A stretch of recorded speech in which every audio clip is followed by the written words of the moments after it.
Hello and welcome back to the Slow English channel.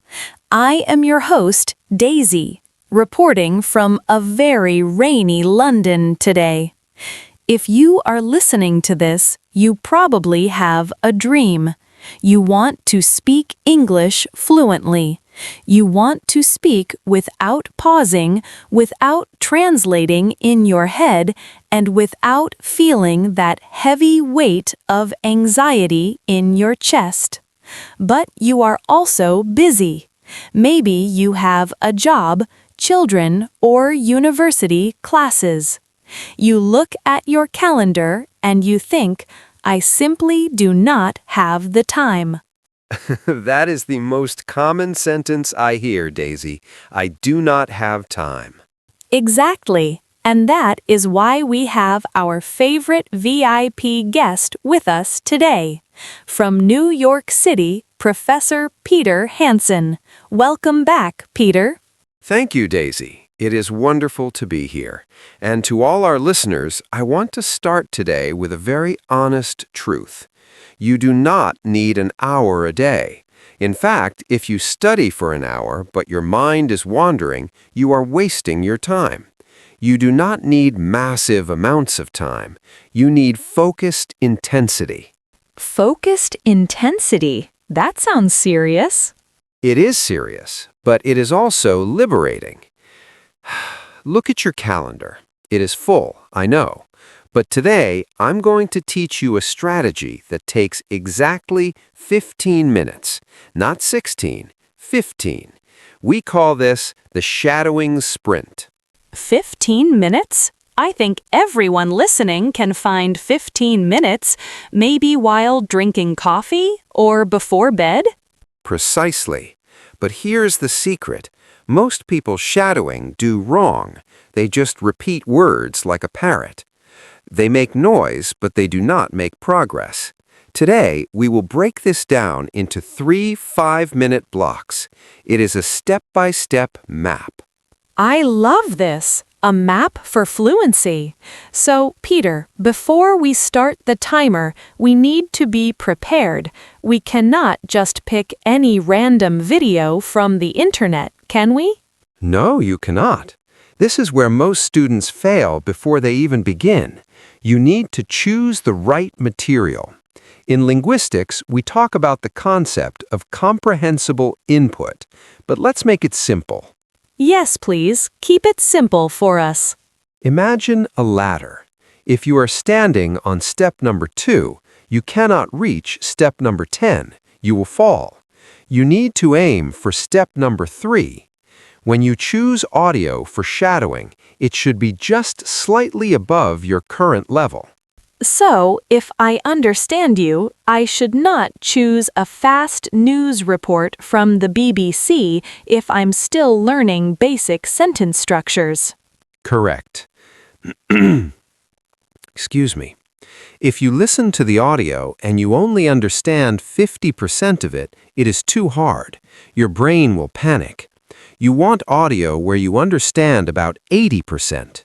You need to know the words, but perhaps the speed or the connection of the words is difficult.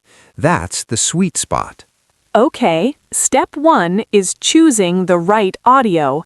It must be interesting and it must be 80% understandable. And I assume we need the text, the transcript? Absolutely. You must have the text. You cannot shadow effectively if you are guessing the words. So find a podcast with a transcript or a YouTube video with accurate subtitles, not the auto-generated ones. Those are often wrong. Good advice. Okay, Peter, I have my audio, I have my text, I have my cup of tea. It's time to start the 15 minutes. The first block is minute 0 to minute 5. What are we doing? Minute 0 to minute 5 is called blind listening. Blind listening. Does that mean I close my eyes? Ideally, yes, or you just look away from the text. This is very important. Put the paper down, turn off the screen. For 5 minutes, you are only going to listen. You see, Daisy, when we learn a language, we rely too much on our eyes. We see the word and we think we know how it sounds, but English spelling is a liar. It certainly is. Just look at the words though, through, and tough.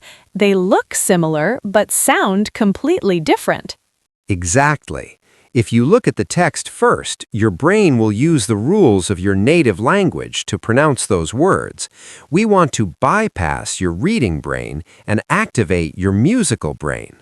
The musical brain. I like that. So for the first 5 minutes, we just listen? Do we repeat? No, no repetition yet. You just listen. You are tuning your instrument. I want you to pay attention to the emotion. Is the speaker happy, sad, angry?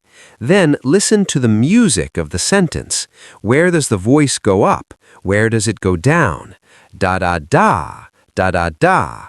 Feel the rhythm. It sounds like meditation. It is a form of meditation. You are soaking your brain in the sounds. You might listen to the same 1-minute clip 5 times during this stage. That's fine. Repetition is the mother of skill. By the end of minute 5, the sounds should feel familiar. You're not fighting to hear the words anymore. You're feeling the flow. Okay, the timer dings. We're at 5 minutes. We've listened blindly. We've tuned our ears. Now we enter the second phase, minute 5 to minute 10. What happens now? Now we open our eyes. This phase is called script analysis. This is where you become a detective. A detective? What are we looking for?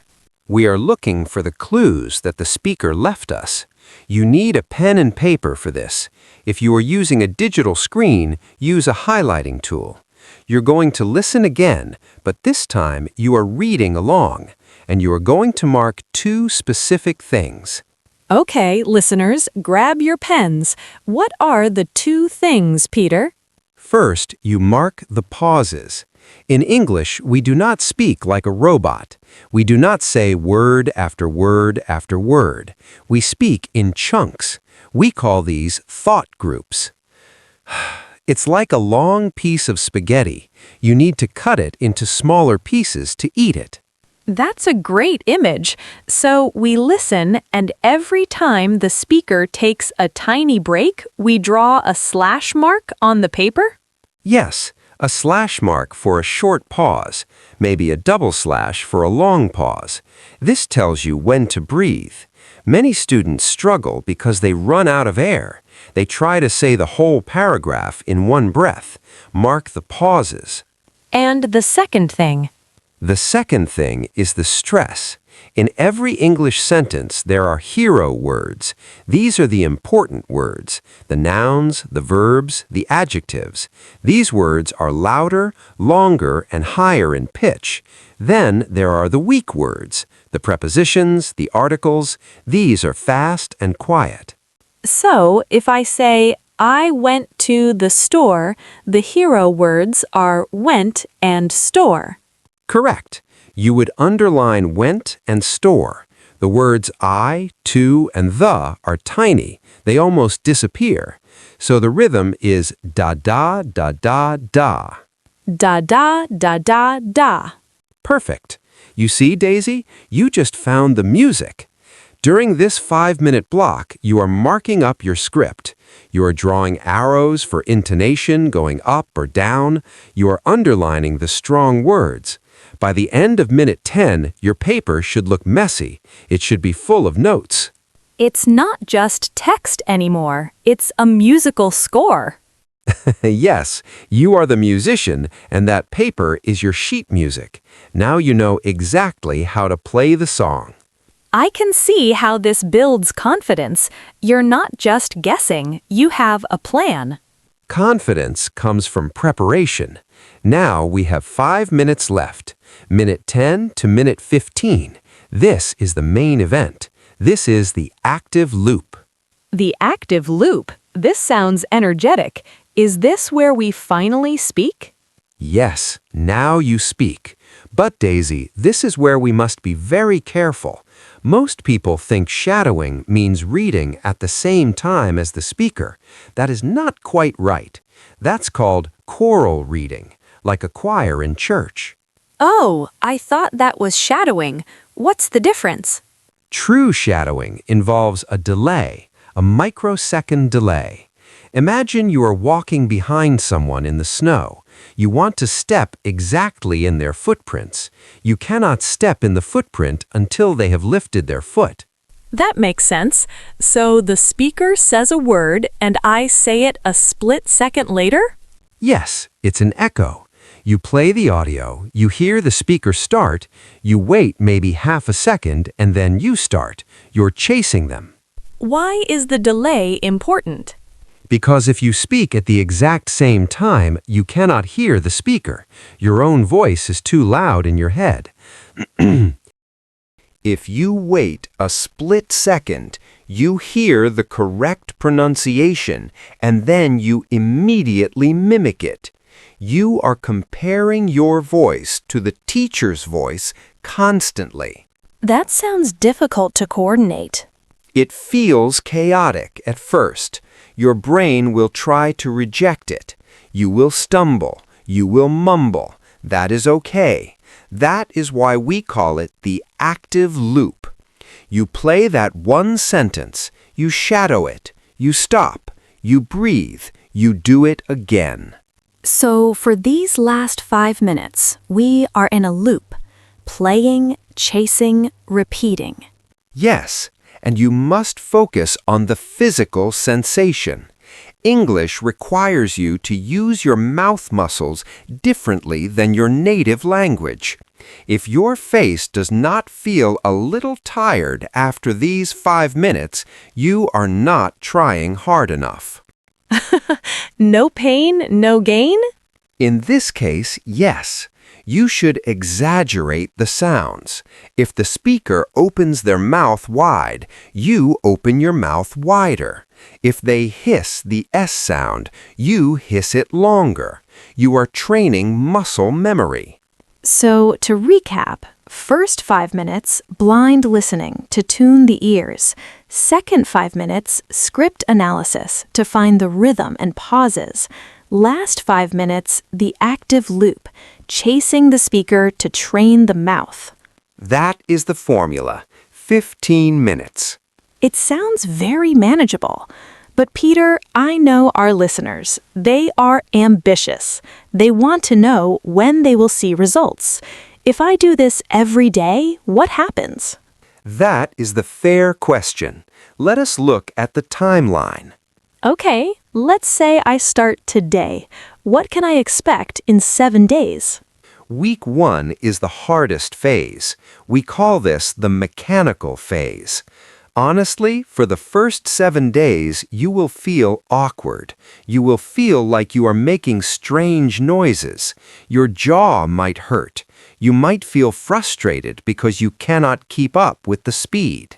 That is good to know. So if I feel silly, I am actually doing it right. Yes, feeling silly is a sign of growth. Do not quit in week 1. Just show up for your 15 minutes. Okay, I survive week 1. What about day 14, 2 weeks in? By day 14, something magical happens. We call this the rhythm shift. You will stop thinking about every single letter. You will start to feel the chunks we talked about. You will notice that when you speak, you are naturally pausing in the right places. You won't be out of breath anymore. That sounds like a relief. And what about day 30, 1 month of 15 minutes a day? Day 30 is the awakening. This is my favorite part. You will walk down the street or watch a movie and suddenly you will hear details you never heard before. You will hear how an actor links 2 words together. You will hear the music of the language. So your ears essentially upgrade. Yes, and because your ears are better, your speaking becomes clearer. You will catch your own mistakes. Before, you made mistakes and didn't know. Now you will say something, stop, and think, no, that sounded wrong, and you will correct it. Self-correction is the true mark of fluency. That is a powerful goal, to be your own teacher. It is the only way. I cannot be with you 24 hours a day. Daisy cannot be with you. You must build the teacher inside your own head. This 15-minute routine builds that inner teacher. Peter, this has been incredibly insightful. It takes the mystery out of fluency. It is not magic. It is mechanics. It is just work, but it is smart work. I want to add one last thing, Daisy. Please do. Many people will listen to this episode and nod their heads. They will say, that is a good idea, and then they will do nothing. Passive listening changes nothing. Active doing changes everything. You are absolutely right. We want our listeners to take action. So here is my challenge to you. Do not promise me an hour. Do not promise me a year. Give me 7 days. Just 7 days of 15 minutes. I love that challenge. And to help you stay accountable, we want you to leave a comment below. Yes, type 15 min in the comments. Just that, 15 min. It's a pledge to yourself and to us. When you type it, you are making a contract. And come back and reply to your own comment after 7 days. Tell us if your jaw hurts. Tell us if you feel the rhythm. We want to hear about the jaw pain. It means you are working. Peter, thank you so much for breaking this down for us. It's always a pleasure to have you on the Slow English channel. The pleasure is mine, Daisy. Keep practicing, everyone. Small steps every day. You heard the professor. 15 minutes. Grab your audio, grab your pen, and start your timer. We'll see you in the next episode. Goodbye. Goodbye.